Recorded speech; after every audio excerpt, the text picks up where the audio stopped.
سبحان اللہ و بحمدہ سبحان اللہ العظیم. کہتے کہ ایک بادشاہ اپنے ایک وزیر سے ناراض ہو گیا. جذباتی زورور بادشاہ ہوتے تھے. تو وزیر سے کہا کہ مغرب تک میری سلطنت سے نکلو ورنہ میں تجھے سزا دے دوں گا. وزیر بڑا پریشان ہو, بھئی کہاں جاؤں گا میں؟ کہ سورج ڈوبا نہ اور آپ کو میں نے سلطنت کے کئی دیکھا تو آپ کو معاف نہیں کروں گا.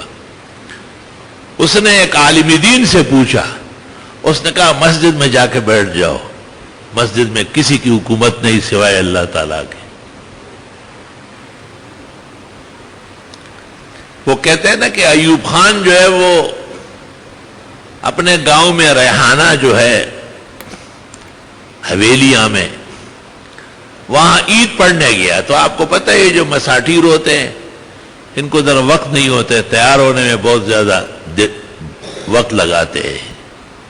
نماز کے لیے تو آدمی پہلے سے تیار رہے, پھر عید اور جمعے کے لیے. تو ایوب خان ذرا اخیر میں آیا.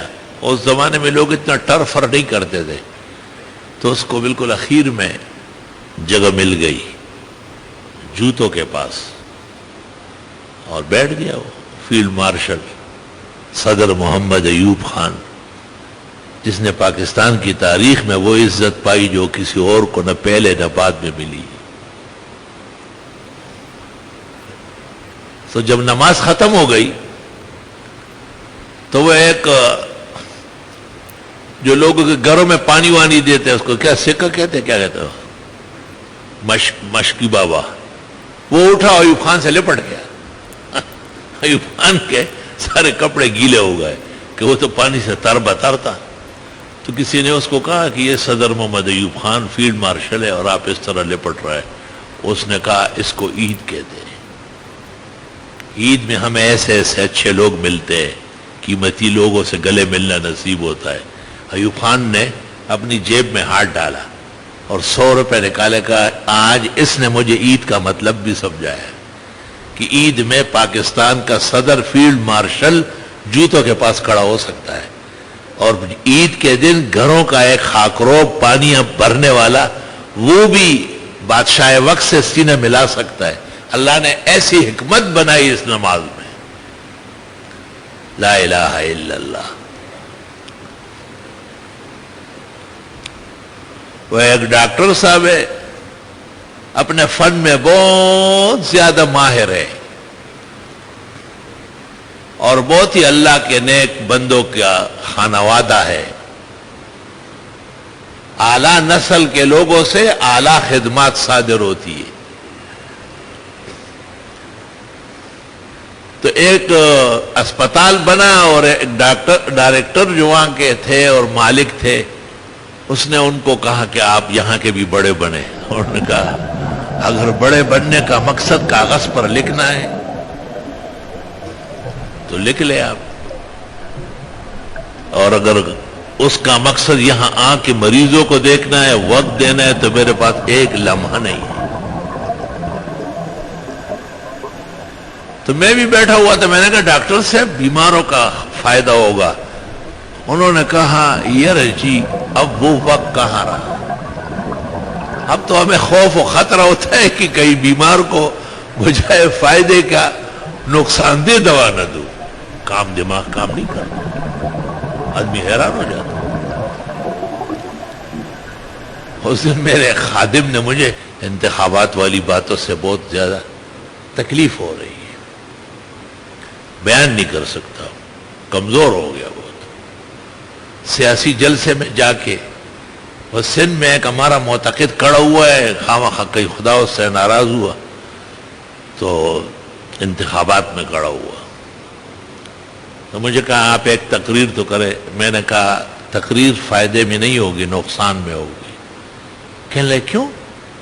میں نے کہا لوگ کہیں گے کہ داڑھی مونڈے کو ووٹ دینا کیسا ہے. میں کہوں گا حرام ہے, اور آپ داڑھی مونڈا رہا ہے. وہ کہیں گے اتنے بڑے بڑے مونچے ہو, بھینس کے ٹیڑے سینگ, تو اس کو ووٹ دینا کیسا ہے. میں کہوں گا حرام ہے, تو وہ بھی آپ ہے. تو مجھے اس کے لیے بلا رہے. مجھ سے تو ان دنوں میں ذرا دور رہو. اگر آپ میں آ بھی جاؤں تو کھانا وانا چائے وائے پلاؤ، لیکن اسٹیج پہ نہ لے جاؤ. مجھ سے لوگ سوالات کرتے ہیں اور وہ سوالات کے جوابات آپ کے برخلاف آ جائے گی.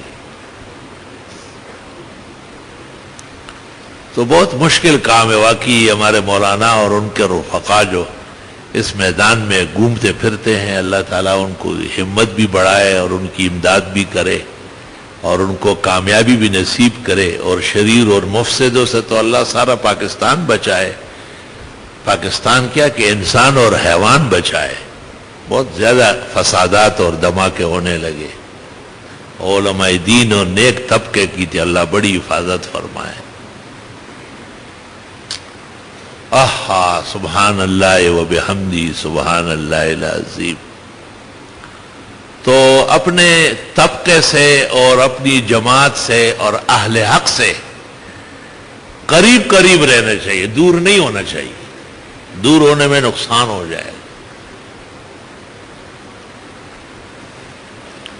بعض شیاطین ایسے ہیں کہ جن کا مقابلہ آدمی اکیلے نہیں کر سکتا، اس کے لیے پوری جماعت ہوتی ہے. اس لیے پیغمبر موجود ہے اور صحابہ جیسے پاک نفوس قائم دائم ہے. اور قرآن کہتے وَلْتَكُمْ مِنْكُمْ أُمَّةٌ، تم میں اب بھی ایک جماعت موجود رہنا چاہیے. ایک دینی طبقہ، ایک دینی جماعت، اس کی مشروعیت اور اس کی تاسیس کا حکم اللہ دے رہا ہے. حیرت کی بات ہے کہ قرآن میں پیغمبر پر آیت نازل ہو رہی. وَلْتَكُمْ مِنْكُمْ أُمَّةٌ يَدْعُونَ إِلَى الْخَيْرِ، ایک ایسی جماعت ہو جو خیر کی دعوت دے. وَيَأْمُرُونَ بِالْمَعْرُوفِ وَيَنْهَوْنَ عَنِ الْمُنْكَرِ، اور نیک کاموں کا بتائے اور ناجائز کاموں سے منع کرے. أُولَئِكَ هُمُ الْمُفْلِحُونَ، یہ کامیاب ہوں گے. تو اس سے پتہ چلتا ہے کہ اپنے مرکز سے اور اپنے محور سے آدمی وابستہ رہے.